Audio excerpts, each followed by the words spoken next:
નમસ્કાર, મારું નામ હિરેન ત્રિવેદી છે।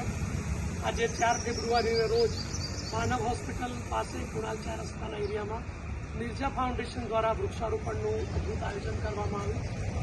સોસાયટીના બધા સદસ્યોએ સારો સહયોગ આપ્યો। પર્યાવરણની સુરક્ષા એ આપણી નૈતિક ફરજ છે। વૃક્ષારોપણ કેમ કરવું એ આપ સૌ જાણો છો। ગ્લોબલ વોર્મિંગ અને બીજી ઘણી સમસ્યાઓથી આપ જૂજી રહ્યા છે। તો ગ્લોબલ વોર્મિંગથી બચવા માટે, પર્યાવરણની સુરક્ષા માટે વૃક્ષારોપણ કરવું ખૂબ જ જરૂરી છે। અને વોટ્સઅપ અને બીજા અન્ય પ્રવૃત્તિ માટે આપણને સમય મળે છે, પણ વૃક્ષારોપણ માટે ઘણા ઓછા લોકો સમય કાઢે છે।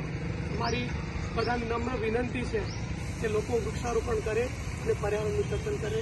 Thank you very much. જય હિન્દ, જય ભારત, ભારત માતા કી જય। Thank you.